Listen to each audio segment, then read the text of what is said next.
एवढ्या जिल्हा परिषद पंचायत समितीचा अर्ज या ठिकाणी दाखल केलेले आहे आणि जसं की आता नगरपालिकेला जसं आज परिवर्तन झालं तशा पद्धतीनं परिवर्तन होईल. 100% परिवर्तन हे अटळ आहे. आम्ही विधानसभेची निवडणूक तुम्ही पाहिली मोहोळ तालुक्यानं अख्ख्या जिल्ह्याने मोहोळमधून आम्ही जवळजवळ 31,000 मताधिक्याने मोहोळच्या मायबाप जनतेने मला निवडून दिलं.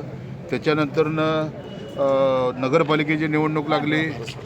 नगरपालिकेच्या निवडणुकीत तुम्ही पाहिलं कितीही मोठ्या प्रमाणामध्ये लक्ष्मी दर्शन केलं करूनसुद्धा पक्ष बदलूनसुद्धा जवळजवळ 9 नगरसेवक आणि नगराध्यक्षासहित नगरपालिकेवरती आमचा झेंडा आम्ही फडकवला. आता विधानसभेची निवडणूक जिंकली, नगरपालिकेची निवडणूक जिंकली, आता जिल्हा परिषद आणि पंचायत समितीची निवडणूक आहे. आणि मी तुम्हाला खात्रीने सांगतो आमच्या सर्व उमेदवारांचे फॉर्म भरलेले आहेत. पंचायत समितीचे 12 आमचे उमेदवार आणि जिल्हा परिषदेचे 6 उमेदवार.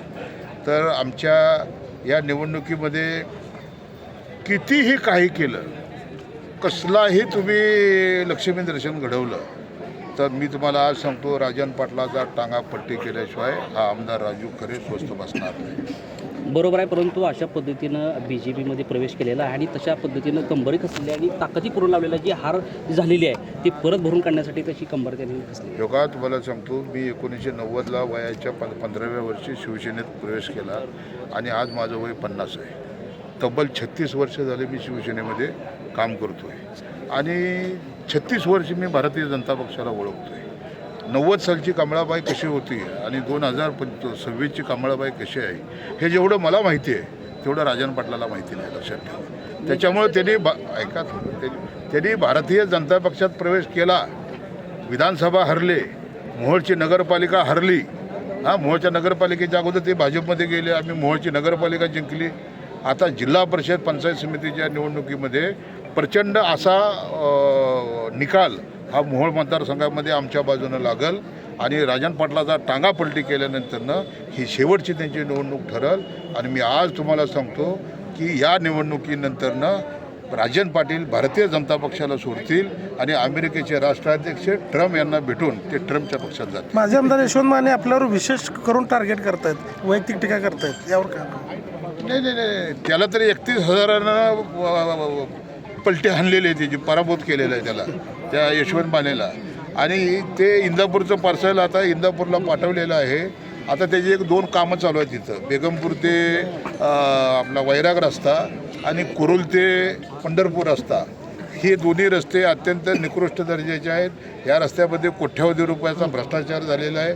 या संदर्भामध्ये मी राज्याचे सार्वजनिक बांधकाम मंत्री शिवेंद्रराजे भोसले साहेबांना मी पत्र 2 वेळाला देऊन तक्रार केलेली आहे. त्याच्यावर आता चौकशी चालू झालेली आहे. जर चौकशी वेळेत पूर्ण नाही झाली तर 19 फेब्रुवारीला हे महाराष्ट्राचं अर्थसंकल्प अधिवेशन आहे आणि त्या अधिवेशनामध्ये मोहोळची जनताही बघल आणि महाराष्ट्राची जनता बघल. ह्याच्या माने कन्स्ट्रक्शन कंपनीला ब्लॅकलिस्टमध्ये टाकल्याशिवाय मी स्वस्त बसणार नाही. ओके. विजयराज डोंगरे हे दिसत नाहीत. विजयराज डोंगरे हे काल राष्ट्रवादी काँग्रेस पार्टी आपलं अजितदादा पवार पक्षाचा फॉर्म भरायला काल आले होते. रात्री उमेशदादा काल त्यांच्याबरोबर होते. रात्री ते 7 वाजता माझ्याकडे गोपाळपूरला फार्म हाऊसवर आले होते. तब्बल 2 तास माझी आणि त्यांची मीटिंग झालेली आहे आणि एखादा फॉर्म भरल्यानंतरनं ते आपल्या गटामध्ये त्यांनी प्रचाराची यंत्रणा चालू केलेली आहे. विजयराज डोंगरे आमच्यावर नाहीत असं कसं तुम्ही बोलता? तुमच्या मनानं बोलता तुम्ही. अहो त्यांचा राष्ट्रवादीमध्ये प्रवेश झाला ना. आणि या निवडणुकीमध्ये तुमच्या माहितीसाठी सांगतो, दोन्ही राष्ट्रवादी ही आमची युती झालेली आहे. शिवसेना आमची शिंदेसाहेबांची त्या शिंदेसाहेबांच्या शिवसेनेबरोबर आमची युती झालेली आहे. आम्ही काँग्रेसमध्ये बी एक पंचायत समितीची जागा दिलेली आहे. काँग्रेसही आमच्याबरोबर घेण्याचा प्रयत्न केलेला आहे. एक आता मशालीचा एक विषय आहे, तो आम्ही उमेशदादा रात्री बसून सोडून टाकू आणि कदाचित एक जागा त्यांनाही देऊन त्यांनाही आम्ही प्रयत्न केलेला आहे. ही निवडणूक कसल्याही परिस्थितीमध्ये राजन पाटील भाजपमध्ये जरी गेले तरी आम्ही मोहोळच्या नगरपालिकेत त्यांना 4 मुंड्याचित केलेलं आहे. आता या जिल्हा परिषद पंचायत समितीच्या निवडणुकीमध्ये राजन पाटलाचा टांगा पलटी करून ते भाजप सोडतील आणि माझ्या एवढी भाजप त्यांना अजून समजलेली नाही, लक्षात ठेवा. मोहोळ समिती एकत्र येणार का? मोहोळ संघर्ष समिती सगळे बरोबरच आहेत ना. संघर्ष समिती म्हणजे कोण आहे? अनगर अपर तहसील कार्यालय आम्ही अनगरला गेलेलं जे होतं ते पुन्हा मिळवलं आणि ते आता मोहोळमध्ये आपले तहसील कार्यालय चालू आहे. त्या तहसील कार्यालयाच्या संदर्भामध्ये ती एक संघर्ष समिती तयार झालेली होती. आंदोलन यशस्वी झालं, कार्यालय आम्ही पुन्हा आणलं, विधानसभा आम्ही जिंकली. त्यामुळे संघर्ष समिती ही काही नेते फुटल्यासारखे दिसत आहेत. अहो, तुम्ही जिल्हा परिषदेचा विचारा हो, तुम्ही काय कुठल्या दिशेने तुम्ही बोलायला लागलाय? मोहोळ नगरपालिकेला जसा परिवर्तन झालं तशाच पद्धतीनं आता प्रत्येक मैदानावर जसं की चरण चौरे असतील, उमेश पाटील असतील, निळे असतील, अशा पद्धतीने लोक त्यांच्या पाठी उभं राहतील. 100% हे नितीन नीळ असेल, उमेश दादा असतील, आमचा संतोष अण्णा असतील नरखेड गटातून, आमचा ढाण्यावाग पेनोर गटातून आहे. लक्षात ठेवा, हे कार्यकर्ते म्हणून पहिल्यापासून काम करत आलेले आहेत आणि अनगरच्या जाचाला कंटाळून दादागिरी, दडपशाही, तानाशाही, झुंडशाही याला वैताग हा मोहोळ तालुका वैतागला होता आणि माझ्या रूपानं त्यांना एक आश्वासक चेहरा मिळाला. मी विधानसभा लढायच्या अगोदर जवळजवळ 3-3.5 वर्षे समाजसेवक म्हणून काम करत होतो.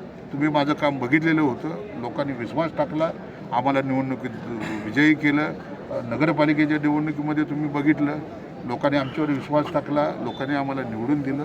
पण मी जिल्हा परिषदेच्या निवडणुकीत तुम्हाला आणि पंचायत समितीच्या निवडणुकीत तुम्हाला खात्रीने सांगतो की किती काय जरी हिने केलं, नगरपालिकेत मी करून बघितलं, पण हिने आता जिल्हा परिषद पंचायत समितीच्या निवडणुकीत त्यांनी काही जरी केलं तर मोहोळची मायबाप जनता हे आमच्याबरोबर राहणार. राजन पाटलाचा टांगा पलटी होणार आणि राजन पाटील भाजपला सोडून ते अमेरिकेचे राष्ट्राध्यक्ष ट्रम्पला भेटून ते ट्रम्पच्या पक्षात जातात. धन्यवाद.